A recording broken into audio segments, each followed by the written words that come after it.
Good to be with you, everyone. I'm Frances Rivera in for Ayman Mohideen. We begin this hour with breaking news. Just days before the first vote was expected to take place for his Supreme Court nomination, Judge Brett Kavanaugh, once anonymous accuser, is telling her story.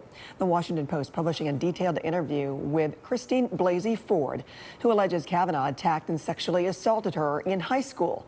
The Post reports, speaking publicly for the first time, Ford said that one summer in the early 1980s, Kavanaugh and a friend, both stumbling drunk, Ford alleges, corralled her into a bedroom. She said Kavanaugh pinned her to a bed on her back and groped her over her clothes, grinding his body against hers, and clumsily attempted to pull off her one-piece bathing suit and the clothing she wore over it.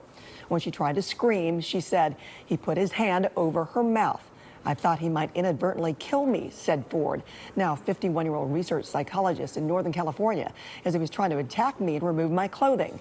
Kavanaugh released a statement last week saying, quote, I categorically and unequivocally deny this allegation. I did not do this back in high school or at any time. When asked for comment, the White House referred NBC back to that statement. The Washington Post says Kavanaugh declined to comment further on the allegations today. NBC News has also reached out to Kavanaugh, and NBC News has not independently confirmed the accuser's identity. Let's bring in our panel, MSNBC White House correspondent Kristen Welker, also Vox political reporter Andrew Prokop, and also Johns Hopkins professor and contributor to The Hill, Wendy Osefo, and MSNBC legal analyst Danny Savalas. All right, Kristen, let's start with you here as we're all watching the president's Twitter feed. Nothing yet. Any word from the White House about this? I just spoke with a White House official, Francis, and we can push this story forward a little bit.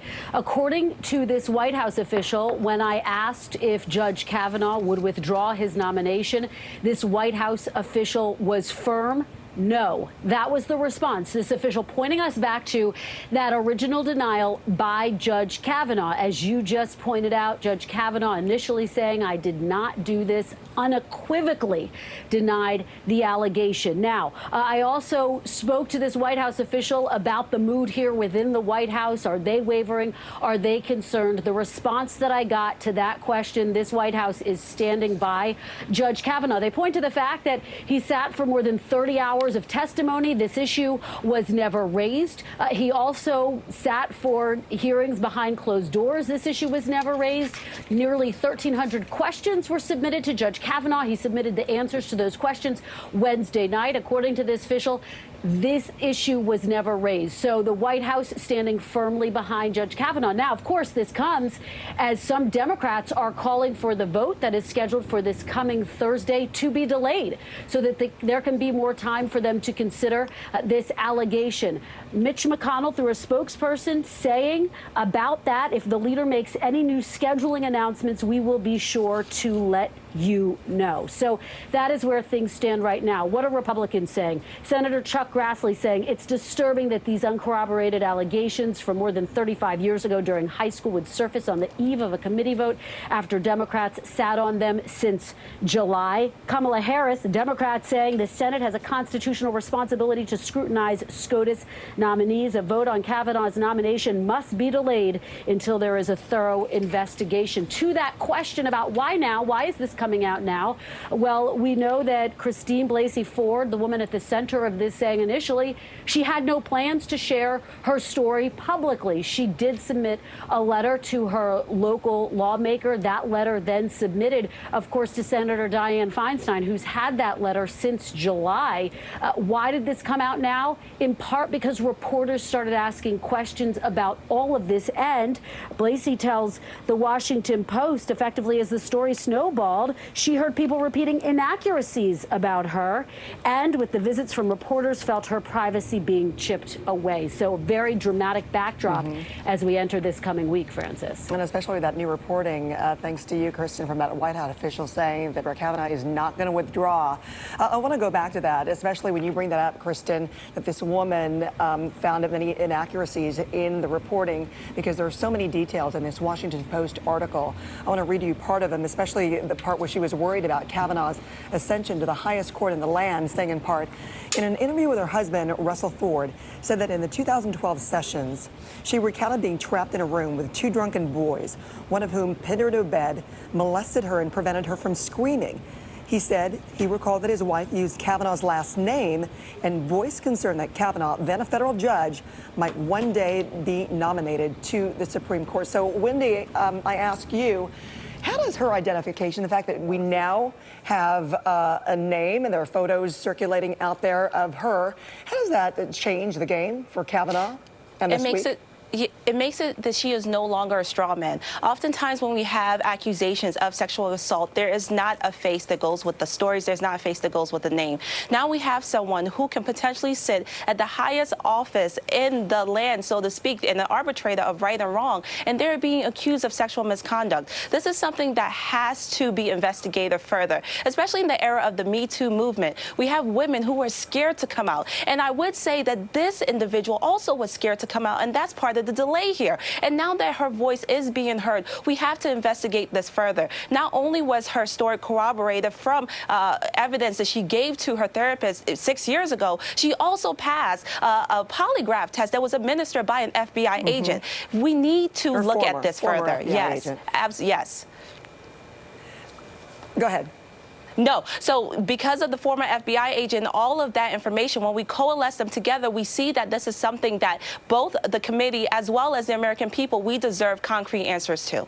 All right. Well, we, especially when it comes to a potential delay here, you have Democratic senators calling for a delay in the vote. Some of the first we heard from Dianne Feinstein, Kamala Harris, Chuck Schumer, all calling for a pause. Andrew, is that going to happen? I think Republicans are going to be very reluctant to delay the vote at all because they do not want to spend a lot of time digging into these allegations, opening this up, making this the topic of discussion for days and days on end.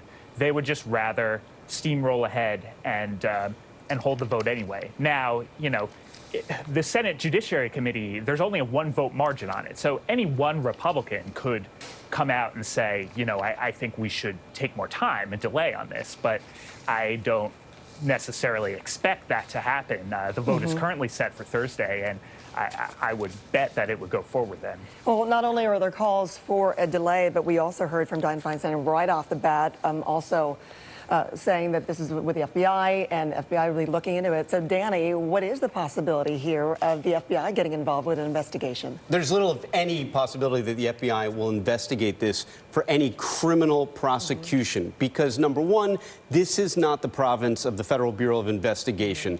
Number two, any applicable federal statute of limitations has probably passed. And for the same reason, there are likely no charges available in state court under Maryland law or any other applicable state law because the statute of limitations has passed. And even if it had not, this is a juvenile situation because you apparently have two people who are under the age of majority. So the likelihood that there's going to be a criminal investigation, minimal. However, I bring you back 26 years to Clarence Thomas, the first time he ever learned that Anita Hill was making allegations against him, according to him, was when the FBI came and knocked on his door. So the extent to which the... Is this different? I want to ask you, Danny, in that sense, because that was sexual harassment. Exactly. This is sexual assault. The and that was nature... she feared for her life. Exactly. The nature is different. But the question was, would the FBI be involved? And the answer to that is they may be involved, if not investigating in a criminal context, but they may be involved in investigating this only because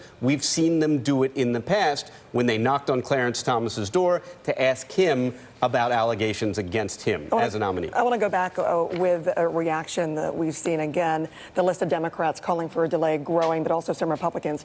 We heard from Republican Senator Chuck Grassley, who released a statement condemning the timing of these, quote, uncorroborated 35-year-old allegations and referring to the letters upon, letters of support for Kavanaugh from the women. Also, just got a statement from Lindsey Graham saying, however, if Ms. Ford wishes to provide information to the committee, I would gladly listen to what she has to say and compare that against all the other information we have about Judge Kavanaugh. If the committee is to hear from Ms. Ford, it should be done immediately so the process can continue as scheduled. So is that something that you anticipate, Wendy, that we might hear more and more of that may cause or maybe the reason for pause here when it comes to these hearings?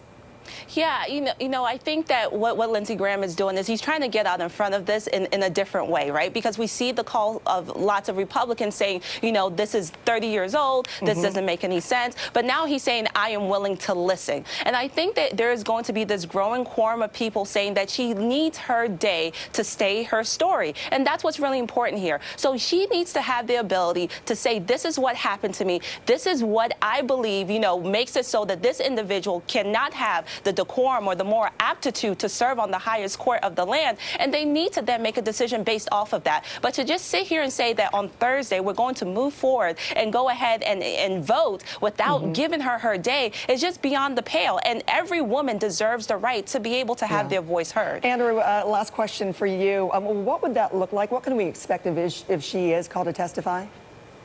Well, if she's brought before the committee and testifies under oath, it would certainly be so much attention would fall on that, and she would have to walk through her story, what she remembers, and I assume she would face a ton of skeptical questioning from the Republican side, and it's a lot of pressure to do something like that, and she may not want to. Another possibility is that she could give a deposition behind closed doors in private with some committee staff. That would also be legally binding. She would not be allowed to lie without committing a crime, but that would be a way to do it away from the bright lights. So Very interesting in her perspective, in her words, based on this article on coming forward and giving her name and details. She said, now I feel like my civic responsibility is outweighing my anguish and terror about retaliation. We will see if that applies too, if there is testimony from her, if that happens. Kristen Welker, Wendy Osefo, Andrew Prokop, and Danny Savalos, to all of you, thank you for the perspective. Appreciate it. Thank you.